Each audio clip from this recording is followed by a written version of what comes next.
Sahabiler izledin, çaknıgan izzet nuri, bütkeni sıkın idin, hak İslam'ın tübuli. Baş ekmez kafirga, şiddet bilen at selip, Hemze Halit Musettek, şir yürek oğlanları. Nuaym ibn Mas'ud. Nuaym ibn Mas'ud urushning yili nayrang bilan bo'ladiganligini biladigan kishidir. Nuaym ibn Mas'ud azaldan aqlliq, sezgur, fikri o'tkir, qaysar va chidamli kishi edi. U farizining to'g'riliqi, inkosining tezligi va hushyorligi qatorliq Alloh uningga inom qilgan alohidliklar bilan xarakterlanadi. Uningda sahroda o'sgan yoshlarga xos sho'x, erkin xaraktermi alohida ko'zga tashlanadi. Uning o'ziga xos yana bir xulqi bo'lib, u aysh shiratlik, rohat turmush kechirishni yaxshi ko'radi va ko'pincha bu xil xohishni yahudiylarning qishig'i berib, shular bilan bu jihatda hamnafas bo'lish orqali qondiradi. Qachonki uning ko'ngli naqshi muzikini tarsa, yuk taqlarni tengib Najdidan Madinaga qarab yo'lga chiqadi va ko'nglini ochadigan yahudiylarga ko'plab pul beradi. Bu sababdan uning Madinaga qiladigan safari ko'p, ham Bani Qurayza yahudiylar bilan bo'lgan aloqasi quyuq edi. Alloh bandalariga payg'ambari Muhammad alayhisalomni avatib, ularni to'g'ri va haq bo'lgan dinga hidoyat qilishni xohlagan, Makka zemini bu muqaddas nurning hurmatidan sharaflanishga boshlagan o'sha mezgillarda Nuaym ko'ngil tizginini o'z xohishi qo'yayotgan holatda yashayotgan bo'lib, u bu yangi dinning o'z orzusi bo'yicha yashashiga to'salg'i bo'lishidan ansirab, bu dindan yuz o'rgan edi. Oradan uzoq o'tmay, o'zining islom dinining dushmanlari qatoridan sanalib, islomga qarshilik bildirishga majburlanib qilayotganligini his qilishga boshladi. Ammo u Ahzab urushi bo'lgan kuni o'zi uchun islom tarixida daston bo'lgudek bir yangi sahifa ochdi. Uning bu sahifasiga urushning hilinayronlar bilan bo'lganligiga dalil bo'lgudek ajoyib bir voqelik yozilgan edi. Nuaym haqidagi bu hikoyani atrofliroq tushunmak uchun Ahzab urushining tarixiy orqa ko'rinishi haqida bir oz to'xtalishga to'g'ri keldi. Ahzab urushidan bir oz vaqt ilgari Madinadagi Bani Qurayza yahudiylaridan bo'lgan bir turkum kishilar va ularning kattaboshlari payg'ambar alayhisalomga qarshi urush qilish orqali uning dinini yo'q qilish uchun urush qo'zg'ashni qaror qilishdi. Bu qarorlarga asosan ulardan bir turkum elchilar Makkaga berib Quraysh kattalarini musulmonlar bilan urushga qiziqtirdi va Quraysh qo'shini Madinaga yetib borganda ular bilan birlashadiganligi va hamkorlashadiganligi to'g'riliq ularga va'da berdi. Bu elchilar Makkadagi Qurayshlarning yonidan ayrilib, Najdadagi G'adfon qabilasiga bordi va ularni islomga va payg'ambarga qarshi chiqishga qudratli qilib, bu yangi dinni yiltizi bilan qo'shib qo'mirib tashlash uchun birlashishga chaqirdi. Ham ularning qo'llashini qo'lga keltirish uchun Qurayshlar bilan oralarida bu to'g'riliq kelishganliklarini deb, bular bilanmi ahd tuzishib urush qilishning vaqtini bekitishdi. Qurayshlar Abu Sufyanning qo'mondonligidagi cho'ng kichik hammani o'z ichiga olgan zo'r qo'shin bilan Madinaga uloqliq va piyoda bo'lib yo'lga chiqishdi. G'adfon qabilasimi Uyayna ibn Hissini G'adifonining qo'mondonligida Najdadan hamus qumurlab chiqishdi. G'adfon qo'shinlarining oldingi sepida hikoyamizning bosh qahramoni Nuaym ibn Mas'ud bor edi. Bu birlashma qo'shinning xabari payg'ambar alayhisalomga yetganda, payg'ambar alayhisalom sahobalarni chaqirtib, ularga qanday qilish to'g'riliq maslahat soldi. Maslahatning natijasida ular bu cho'ng qo'shinning Madinaga kirishni to'sish uchun Madina sirtiga hujumdan mudofaalanadigan xandak qo'lashga birlikka keldi. Birlashma qo'shin Madinaning yuqorqi tarafida uchrashgandan keyin Bani Nazir yahudiylarining kattaboshlari Bani Qurayza yahudiylarining kattaboshlarining yoniga berib, ularni payg'ambar alayhisalomga qarshi qo'zg'alib, Makka va Najdadan kelgan birlashma qo'shinga moslashib, urushga chiqishga qiziqtirdi. Bani Qurayza kattaboshlari kelganlarga, sizlar dal biz yaxshi ko'radigan va orzu qilayotgan bir ishga chaqirib kelibsizlar. Lekin sizlar biz bilan Muhammadning o'tirsida bizning Madinada xotirjam yashashimiz badliga uning bilan tinish o'tishga kelishgan kelishim borligini bilsizlar. Navoda Muhammad bu urushda g'alaba qilib qolsa, va'damizni buzganligimiz uchun bizni jazolashidan, hatto Madinadan haydab chiqarib o'tishdan qo'rqamiz, deyishdi. Ammo Bani Nazir yahudiylarining kattaboshlari ularni bu kelishimni buzishga qiziqtirib, bu qitimqi jangda mag'lubiyat shaksiz musulmonlar tarafida bo'lganligiga ularni ishontirishga, ikki cho'ng guruhning haybati bilan ularni ruhlantirishga tirishish orqali ularni quturatdi. Natijada Bani Qurayza yahudiylari ularga moyil bo'lib, Muhammad alayhissalom bilan bo'lgan kelishimni buzdi va ikki tarafning o'rtasida tuzilgan ahdnomani yirtib tashlab, bu urushda Ahzab qo'shini tarafda turdiganligini e'lon qildi. Bu xabar musulmonlarga bekla og'ir keldi. Ahzab qo'shini Madinaning atrofini muhosiraga olib, Madinaga sirtdan keladigan yemak-ichmak va yordam yo'lini uzib tashladi.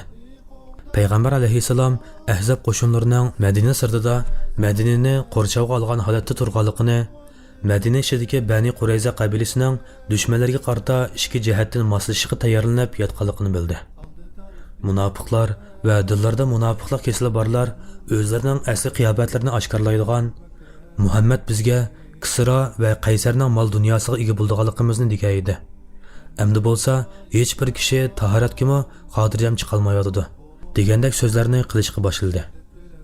Bundoq kishilar urush bo'lib qolsa, Bani Qurayza yahudiylarining ayollari va bolalariga ziyon yetkazishidan ansirab, Payg'ambar alayhissalomning yonidan bir-birlab ayrilishga boshladi. Hatto oxirida Payg'ambar alayhissalom bilan faqatla mu'minlardan necha yuzdek odam qolgan edi. 20 necha kungacha davomlashgan muhosirda Payg'ambar alayhissalom bir kechasi Parvardigorga duo qilib, "Ey Alloh, men sendan va'dangni amalga oshirishni tilayman. Ey Alloh, men sendan va'dangni amalga oshirishni tilayman", dedi. Dal mushu kechasi Nuaym ibn Mas'udning uyqusi qochgan bo'lib, u uyan-buyonga o'rilib uxlay olmadi. U ko'zlarini suzuk kecha osmonda chaqnayotgan yulduzlarga tikkanicha o'ylanishga boshladi va o'z-o'ziga, "Voy sana ey Nuaym, sen Najdadan iborat ashu yiroq joydan u odam va uning agashkuchilari bilan nima sababdan urush qilib kelding? Sen yoki dafsana qilingan huquq va yoki to'kilgan obro'yni deb urush qilg'il kelmading, balki hech bir sababsizla urush qilg'il kelding. Senchilik aqli bor bir kishining boshqalarni sababsiz o'ldirishi yoki o'zining o'ldirilishiga sababkor bo'lishi aqlga uyg'unmi? Voy eshit sana, sen nimaga asosan agashkuchilarni odillikqa, ihson qilishga, yaqinlarga yordam berishga chaqirgan odamga qarshi urush qilmoqchi bo'lsan? U kishi ilib kelgan haq va to'g'ri yo'lga agashganlarning qini bilan nayzangni bo'yashga buyurgan u sabab zodi nima?" deydi. Nuaymning o'zi bilan ilib borgan bu suhbati oxiri uningga keskin bir qarorni ato qildi. Nuaym bu qarorni ijro qilish uchun shu hamola otlandi. Nuaym bir yerda yotgan askarlarning orasidan ostig'ini sug'urilib chiqib, kecha qorong'uligida Payg'ambar alayhissalom tarafga keldi. Payg'ambar alayhissalom Nuaymning kelganligini ko'rib, uningdan "Sen Nuaym ibn Mas'udmi?" deb so'radi. "Ha, ey Allohning payg'ambari", dedi Nuaym. "Bu kechada seni bu yerga nima elib keldi?" "Men bir Allohdan boshqa ilohning yo'qligiga va sening Allohning bandisi va elchisi ekanligingga guvohlik etishga keldim. Ey Allohning payg'ambari, men musulmon bo'lg'ili keldim.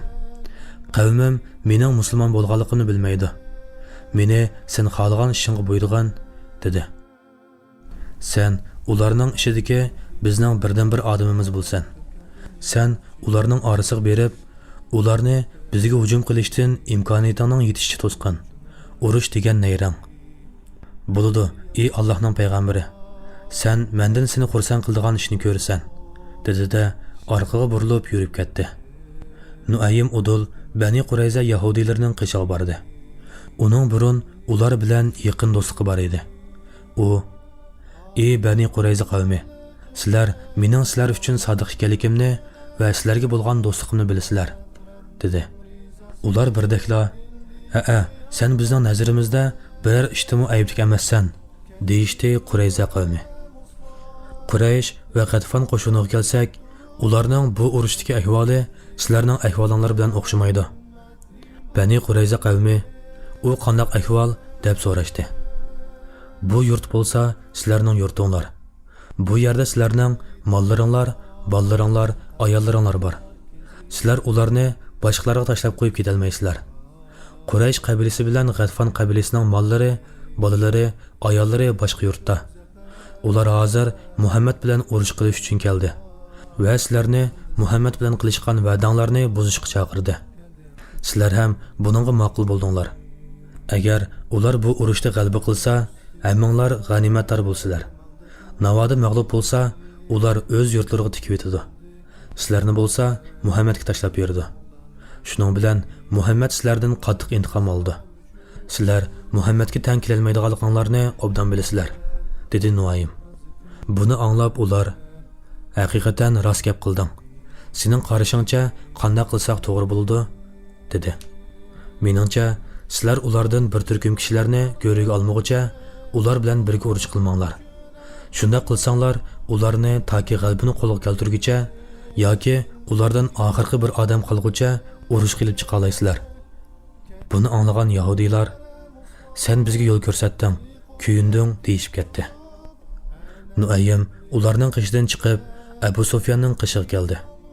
Ya'ni Qurayshlarning qo'mondonlarining yiniga keldi va ularga: "Ey Quraysh xalqi, sizlar mening sizlarga bo'lgan samimiy do'stligimni va Muhammadga bo'lgan o'chmalikimni bilasizlar.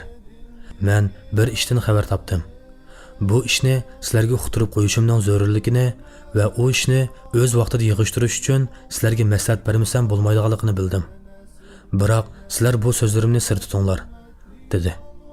Qurayshlar: "Biz sening deganingdek qilamiz, qani so'zla", deyishdi. Bani Qurayza Muhammadga qarshi chiqqaniga pushaymon qilibdi va Muhammadga odam avatib, "Biz qilgan ishimizga pushaymon qildik va sen bilan qayta so'lay tuzishib, yarishib qilish niyatiga keldik. Qilgan ishimizning badaliga Quraysh va G'atfon qabilasidan bir qism mo'tabar kishilarni tutib olib, ularni sizlarga topshirib bersak rozi bo'lamsan? Toki sen ularning ustidan g'alaba qilganiga qadar biz sen bilan birga ular bilan urush qilamiz", debdi. Muhammad bu taklifga qo'shilibdi. Navoda ular sizlardan odam so'rab kelsa, hargiz bermanglar, dedi. Buni anglagan Abu Sufyan: "Sen nima degan yaxshi ittifoqdosh? Alloh sana ko'plab ajr bersin", dedi. Nuaym bu yerdan chiqib, qavmi G'atfon qabilasining yiniga keldi va ularga Abu Sufyonga degan so'zlardek so'zlarni qildi.